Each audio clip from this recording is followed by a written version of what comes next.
Halo saudara, jumpa lagi bersama saya Glenny Soktania dalam Kompas Bisnis. Selamat tahun baru. Nah, setelah kita melewati tahun kelinci air dan saatnya kita menyambut tahun naga kayu di 2024. Bagaimana tips untuk bisa menghadapi tahun naga kayu di tahun depan? Saat ini Kompas Bisnis sudah bersama dengan Jenny Kumala Dewi yang juga merupakan ahli Feng Shui. Selamat pagi Mbak Jenny. Pagi Mbak Glenny. Wah, ini tahun baru, kita semangatnya juga baru ya. Nah, kira-kira untuk tahun 2024 ini kan kita akan menghadapi naga kayu begitu ya. Kira-kira bagaimana gambaran umumnya tentang tahun naga kayu ini? Iya, biasanya kalau kita mendengar kata naga aja itu suatu sio yang ibaratnya aduh kok sio naga ya gitu. Tapi banyak orang juga kepengen sio naga. Memang sio naga ini merupakan sio besar. Jadi mestinya di tahun naga ini ada terjadi perubahan dan pembaharuan dalam segala hal kehidupan gitu. Jadi agak berbeda dengan tahun-tahun sebelumnya ya, karena naga ini auranya secara sio juga agak besar juga gitu loh. Mestinya ada perubahan dan pembaharuan gitu loh. Ya biasanya dulu kan sio itu akan berulang 12 tahun sekali. Dulu aja tahun naga terjadi tahun 2000. Misalnya yang terdekat ya 2012, 2012 itu ada pembaharuan juga dalam sistem IT kan. Nah, ini juga sama. Jadi ada pembaharuan dalam semua aspek kehidupan, terutama zamannya nanti kan ada era baru lah dalam teknologi itu sendiri gitu. Oh, itu kalau dari unsur sionya. Tapi kalau dari naga air, nah ini elemen-elemennya apakah juga akan mendukung ada sesuatu yang besar akan terjadi? Jadi memang ada 5 unsur kan. Jadi ada naga, bisa naga kayu, naga logam, atau naga emas. Nah, memang naga kayu agak berbeda. Jadi ada elemen tanah dan kayu. Ya kalau kita lihat secara simbol gitu ya, kayu itu kan pohon, tanah itu kan jadi pohon itu tumbuh di tanah gitu. Jadi ada sesuatu yang akan bertumbuh gitulah ya. Jadi kita nggak tahu apa gitu ya. Mungkin ada pembaharuan yang saya bilang tadi. Tapi sebenarnya memang ada sedikit yang dirusak elemen gitu loh, ada sedikit konflik gitu. Ya tapi semoga konfliknya ini nggak menjadi besar gitu loh ya. Konfliknya itu sebenarnya mengarah ke hal yang lebih baik lah gitu kan, bertumbuh ya. Tapi kan dengan adanya tanah, tubuh pohon kan ada yang ada yang terusak juga kan elemennya. Jadi memang ada konflik elemen sedikit, tapi mestinya ada pembaharuan di situ gitu. Jadi karena naganya itu besar kena kayu, jadi tanah dan kayu itu sebenarnya simbol pertumbuhan dan perkembangan gitu kalau menurut saya ya. Tapi memang pada saat mau bertumbuh dan berkembang itu ada sedikit elemen yang ada konfliknya sedikit gitu. Nah ini kita juga pengen lebih spesifik lagi terkait dengan sio-sio apa yang akan untung dan juga buntung nih di 2024 ini. Iya, jadi kalau dibilang sio yang untung dan buntung itu sebenarnya kalau saya mengklasifikasikannya dalam kemudahan berkomunikasi. Jadi mestinya yang lebih mudah komunikasi pastinya akan untung atau cuan gitu ya. Tapi kalau yang agak susah berkomunikasi ya agak sedikit buntung gitu. Yang agak mudah berkomunikasi cukup lancar adalah sio tikus mestinya. Tikus kan yang tahun sebelumnya tuh kurang, sekarang lumayan lebih bagus, banyak dukungan, bisa berekspresi dan kalau mau pindah kerja, mulai usaha tuh boleh banget buat sio tikus, tapi harus berstrategi karena naga itu adalah persaingan juga. Jadi kalau di tahun naga pasti bertemu dengan orang-orang yang siap bersaing gitu loh. Nah, selain tikus juga ada sio monyet. Di mana tahun-tahun sebelumnya ini sio monyet gitu ya, itu agak kurang bagus gitu ya. Ini sekarang saatnya bisa berekspresi, banyak dukungan, ada teman-teman yang bisa mendukung. Nah, tapi ingat, biasanya sio monyet tuh kurang fokus. Jadi dia banyak maunya nih, pada saat ada kesempatan dia langsung berkembang banyak gitu. Nah, itu juga hati-hati. Jadi tetap harus mempunyai strategi persiapan langkah di tahun naga kayu untuk sio tikus, sio monyet, dan yang terakhir sio naga juga. Mestinya naga ketemu naga itu adalah tahun persaingan juga sih gitu. Tapi sebenarnya nggak jelek karena saatnya membuktikan kemampuan sio naga ini gitu loh. Naga kan sama-sama pemimpin gitu. Biasanya di tahun naga itu adalah simbol aura pemimpin sebenarnya. Makanya benar juga kalau kita ada pemilihan pemimpin kan emang auranya tahun besar juga gitu ya.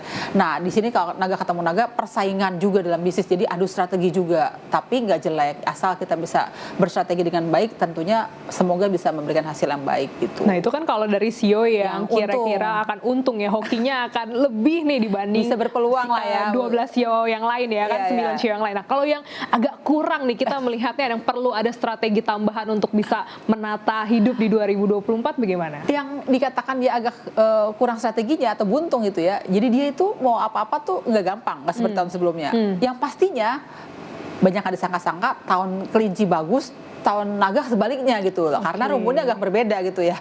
Nah itu diantaranya adalah sio macan misalnya. Macan juga punya aura pemimpin, nggak mau kalah. Padahal naga tahun juga pemimpin kan. Jadi sebaiknya sio macan menahan diri.